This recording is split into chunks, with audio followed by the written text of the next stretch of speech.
أعوذ بالله من الشيطان الرجيم بسم الله الرحمن الرحيم نحمده ونصلي على رسوله الكريم أما بعد فقد قال الله تعالى في كلامه المجيد والفرقانه الحميد أعوذ بالله من الشيطان الرجيم بسم الله الرحمن الرحيم قال الله تعالى في كلامه المجيد إن الذين آمنوا كانت لهم جنات الفردوس النزلا خالدين فيها لا يبغون عنها حولا صدق الله العظيم وقال رسول الله صلى الله عليه وسلم بلغوا عني ولو آية إلى آخر الحديث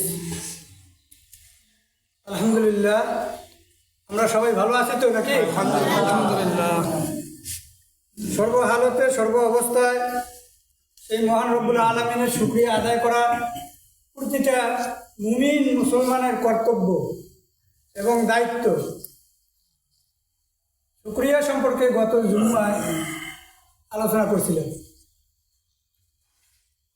আমরা সর্বপ্রথম আজকেও শুকরিয়া আদায় করি যে মহান রব্বুল আলামিন এরকম একটা কর্মব্যস্ততার মাঝেও আল্লাহ তাআলা আমাদেরকে তেনার ঘরে এসে তেনার মসজিদ ধরে আসার তৌফিক দান করলেন।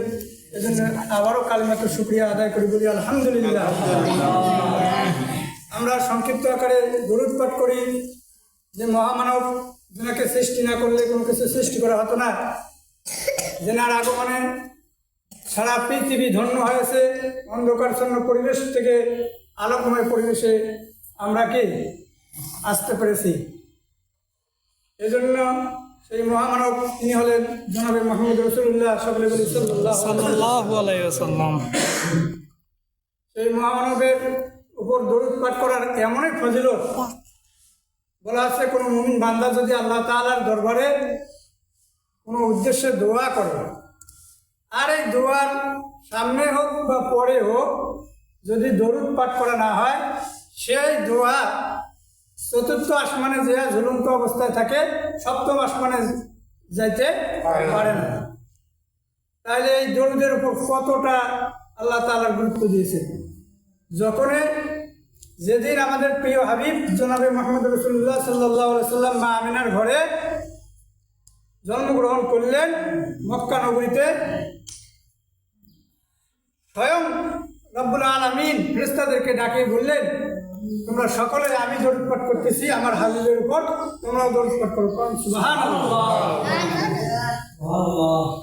তাহলে কোন মহামানব ছিলেন? আরো অতীতে অনেক নবী রাসূল আসছিলেন, কিন্তু তাদের বেলায় প্রতিটা নবী রাসূলের গুরুত্ব রয়েছে আল্লাহ তাআলার কাছে, কিন্তু এক একজনের মর্যাদা এক এক রকম।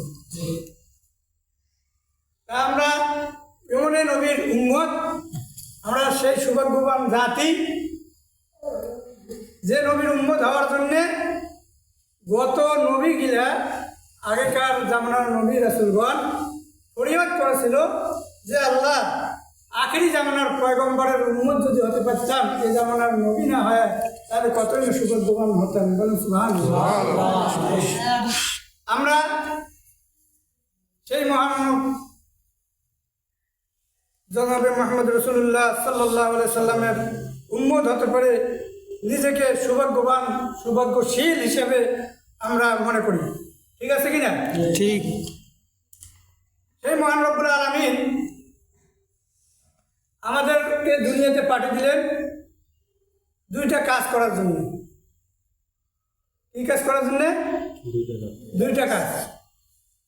একটা হচ্ছে কি, আমরা দুনিয়াতে আসছি যে একমাত্র এনার ইবাদত বন্দেগী করার জন্য। কার? আল্লাহ তাআলার ইবাদত বন্দেগী করার জন্য, এবং রাসূলের আনুগত্যের মাধ্যমে আল্লাহ তাআলার নৈকট্য লাভ করিয়া জান্নাত নামক পরজগতে এরকম মহান শান্তির জায়গা আমাদের অধিকার লাভ করার একটা উদ্দেশ্য। জান্নাত আমাদের মানুষ, আমরা একে অপরের পৈতৃক সম্পত্তি বলি না, যে পৈতৃক সম্পত্তি আমরা পাচ্ছি বাপ দাদার। প্রতিটা মুমিনের পৈতৃক জায়গা আছে জান্নাত। বলুন সুবহানাল্লাহ। সুবহানাল্লাহ। জান্নাতটা কিন্তু আমাদের জন্যই বানাইছে, না আর অন্য কোনো জাতির জন্য। মানব জাতির জন্যে, শুধু কি আনুগত্যের মাধ্যমে আমরা সেটা যাইতে পারি। আমরা যদি এই আনুগত্য আল্লাহ তাআলা পবিত্র কোরআনের মধ্যে বললেন, কুল ইন কুনতুম তুহিব্বুনাল্লাহ ফাত্তাবিউনি ইউহিব্বুকুমুল্লাহ ওয়া ইয়াগফির লাকুম যুনুবাকুম আল্লাহু গফুরুর রহিম। তোমরা আমার রাসূলের আনুগত্য করো, আমার ভালোবাসা যদি পেতে চাও, আল্লাহ তাআলা বলতেছেন, হে বান্দারা, রাসূলকে বলতেছেন, আপনি আপনার অনুসারীদের উম্মতদের বলে দেন যে তোমরা যদি আল্লাহর ভালোবাসা পেতে চান, তাহলে আমার রাসূল আমি মুহাম্মদের অনুসরণ করো। তোমরা আমাকে ভালোবাসো, আমার আনুগত্য করো, আল্লাহ তাআলা তোমাদেরকে ভালোবাসবেন। সুবহানাল্লাহ। এবং আল্লাহ তাআলা এর মাধ্যমে তোমাদের পাপ রাশিগুলো, তোমাদের ভুল ত্রুটিগুলো ক্ষমা করে দেবেন। সুবহানাল্লাহ। সুবহানাল্লাহ। সেই মহান রব্বুল আলামিন তেনার হাবিবকে রওজা মিরাজের রাত্রে এনাকে আহ্বান করলেন, এনার খাস কামরায় সিদরাতুল মুনতাহা পাড়ি দিয়ে লাউহে কুরসি, যেখানে আল্লাহ তাআলার কি সিংহাসন, এখানে এনাকে ডাকলেন। সেখানে একটা অলৌকিক ঘটনা ঘটেছে। এই ঘটনার পরিপ্রেক্ষিতেও আল্লাহ রাসূল সাল্লাল্লাহু আলাইহি সাল্লাম এখানে যে তিনি যে রবের নিকটে গেলেন, সেখানে গিয়েও আমাদের মতো উম্মত পাপী নাদান বান্দা আমরা যে আমাদের কথা সেখানেও ভুলেন নাই। সেখানে প্রথম সাক্ষাতে আল্লাহ এবং আল্লাহর হাবিব জনাবে মুহাম্মদ রাসূলুল্লাহ সাল্লাল্লাহু আলাইহি সাল্লাম ও যিনি রাহবার ছিলেন, যিনি ওই লাউহে কুরসি আল্লাহ তাআলার সিংহাসনে নিয়ে গেছেন, জিবরাইল আলাইহিস সালাতু ওয়াস সালাম, এনাদের তিনজনের মাঝে একটা কথা হয়েছে। সেই কথাটা আমরা প্রতিনিয়ত পাঠ করি। যে কথাটা ওই প্রথম যে কথাটা হয়েছে, সেই কথাটা যদি না হয় তাহলে আমাদের নামাজ দুরুস্ত হয় না, নামাজ সহিশুদ্ধ হয় না। কিন্তু আমরা জানি কি সেই কথাটা দিলে কি জানি না, জানার ইচ্ছা আছে তো নাকি? ইনশাআল্লাহ। অথচ আমরা প্রতি ওয়াক্ত নামাজে যে নামাজে আসছি, এই নামাজেও ওই কথাগুলাই বলি আমরা। সুবহানাল্লাহ। সুবহানাল্লাহ। এই জন্যে বলা হচ্ছে যে কোরআন শরীফ আল্লাহ তাআলার বাণী পড়লে একটা হরফে 10 নেকি, আল্লাহ চাহে তো এর বৃদ্ধি করে 70 নেকি পর্যন্ত দিতে পারেন। কিন্তু এর অর্থ যদি আমরা না বুঝি, এটার থেকে আমরা 4 পয়সারও উপকার পাবো না। আল্লাহ রাব্বুল আলামিন তেনার হাবিবকে যখন মানে তেনার সিংহাসনের দিকে আহরণ ডাক দিলেন, জিবরাইল আলাইহিস সালাতু ওয়াস সালাম আসলেন একটা বাহন নিয়ে। কি নিয়ে? বাহন, রব। তিনি ফজরের উযু করতেছেন। কিসের উযু? ফজরের উযু করতেছেন। এই উযুর পানি, উযু শেষ হয়ে গেছে। উযু শেষের পরে তিনি আহরণ করলেন। জিবরাইল আলাইহিস সালাতু ওয়াস সালাম বললেন, হে হাবিব, প্রিয় রাসূল, আপনার সান্নিধ্যে অপেক্ষার জন্য আপনাকে আপনার রব অপেক্ষা করতেছে, আপনি চলেন। তিনি জিবরাইল আলাইহিস সালাতু ওয়াস সালাম রাহবারে তেনার মাধ্যমে উযু শেষে রওনা করলেন। সংক্ষিপ্ত ভাবে বলি, তিনি যাওয়ার পর ফিরে আসি দেখতেছে উযুর পানি এখনো করতেছেন। সুবহানাল্লাহ। অথচ সেখানে 27 বছর কাটা গেছিলেন। কয় বছর? 27। আল্লাহ তাআলা পৃথিবীটাকে নির্দেশ দিলেন, তোমরা যে অবস্থায় আছো না কেন, আমার বৈঠক চলাকালীন অবস্থায় তোমরা ওই অবস্থায় শিথিল অবস্থায় থাকো, কারো গতি বাহিত হবে না। এরকম আছে যে আমাদের দেশের রাষ্ট্রপ্রধান বা গুরুত্বপূর্ণ একজন ব্যক্তি যদি আসে, তাহলে যার যে গাড়ি আছে আগে সিগন্যাল দিয়ে দিল যে অবস্থায় আছে ওইখানে ব্রেক, সাইড অন, ব্রেক করো, মেহমান যাবে, তারপর তোমাদের কাজ। সাধারণ একজন মানুষের প্রতিনিধি হয়ে যদি এইরকম আদেশ পালন করতে হয় যে মহান রব্বুল আলামিনের নির্দেশে তাম পৃথিবী তেনার ইশারায় চলতেছেন, তাহলে তেনার প্রিয় হাবিব, তেনার কত মহব্বতের বান্দা, তেনাকে তিনি ডাকলেন, আর তাম পৃথিবীর গতি চলমান থাকবে, এটা হতে পারে না। তেনার সম্মানার্থে গোটা পৃথিবীকে স্তব্ধ করে রাখলেন। সুবহানাল্লাহ। সুবহানাল্লাহ। আল্লাহর হাবিব আরশ মহল্লায় যাবে, জিবরাইল আলাইহিস সালাম যেখান থেকে তেনার যাওয়ার অনুমতি রয়েছে, আসমান হচ্ছে সাত আসমান, সাত আসমানের উপর লাউহে কুরসি, আল্লাহ তাআলার কি সিংহাসন। আল্লাহ তাআলার সিংহাসনে জিবরাইল আলাইহিস সালামও যাওয়ার অনুমতি নাই। রব রব যেনার বাহন পৃথিবী থেকে আসমানের চতুর্থ আসমান পর্যন্ত যে বাহনটাতে গিয়েছিল, সে বাহন তার পরবর্তী বাহন পরিবর্তন করলেন। ওই বাহনে থাকা অবস্থায় জিবরাইল আলাইহিস সালাম আল্লাহর হাবিবকে বললেন, হে প্রিয় রাসূল, আমার ক্ষমতা এখান থেকে কি শেষ, আল্লাহর বিশেষ পাঠানো বাহন আসতেছে, আপনি এই বাহনে আল্লাহর সিংহাসনে পৌঁছে যান। সুবহানাল্লাহ। সুবহানাল্লাহ। জিবরাইল আলাইহিস সালাম সেখানে অপেক্ষারত থাকলেন। আল্লাহর হাবিব পরবর্তী বাহনে আল্লাহর লাউহে কুরসিতে আগমন করলেন। সেখানে গিয়েই তিনি প্রথমত, আমরা কি কোনো আত্মীয় স্বজন বা কোনো কারো কাছে যদি যাই, কোনো উপর উপর নিয়ে যাই না? আল্লাহর হাবিব কি নিয়ে গেলেন আর আল্লাহ তাআলা তেনাকে কি দিলেন, জিবরাইল আলাইহিস সালাম কি শুনলেন আর কি জবাব দিলেন, সে বিষয়টা আমাদের জানা দরকার আছে কিনা? আছে। শুনলেন তো নাকি? ইনশাআল্লাহ। মনোযোগ সহকারে শুনেন। অথচ প্রতিদিন প্রতি ওয়াক্ত নামাজে আমরা সেটা আমল করি, কিন্তু সে বিষয়টা আমরা উপলব্ধি করি না। এই হচ্ছে আমাদের মুসলিমের অবস্থা, ইমানের অবস্থা।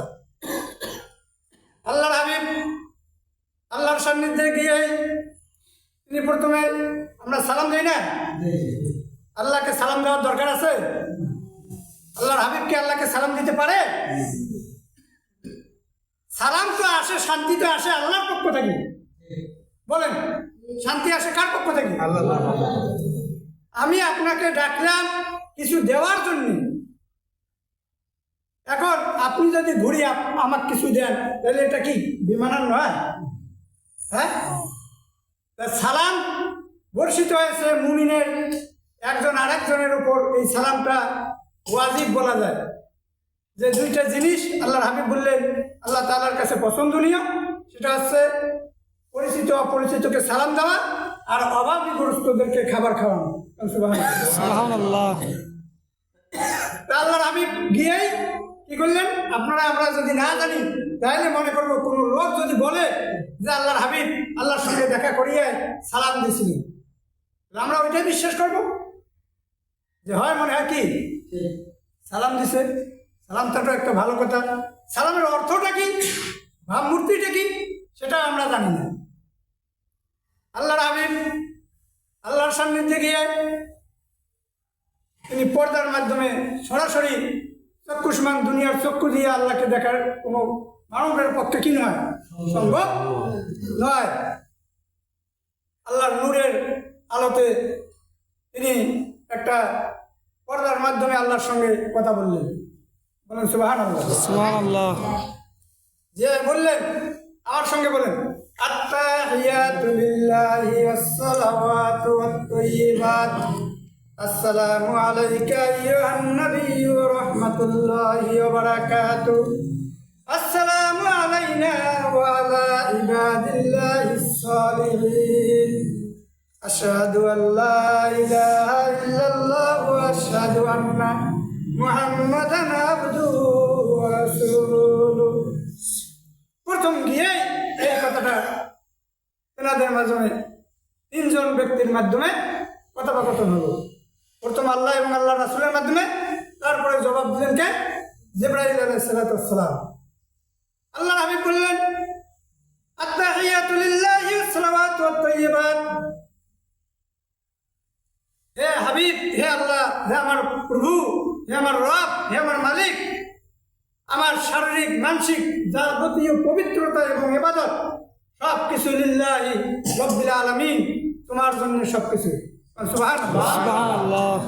তাহলে আমরা ইবাদত বন্দেগী আমরা যে পবিত্র হয়ে আসলাম মসজিদ ঘরে, কার উদ্দেশ্যে? আল্লাহর সন্তুষ্টির উদ্দেশ্যে। আল্লাহর হাবিব যখন এই কথা বললেন, আল্লাহ তাআলা জবাব দিলেন, আসসালামু আলাইকা আইয়ুহান নাবিয়্যু ওয়া রাহমাতুল্লাহি ওয়া বারাকাতুহু।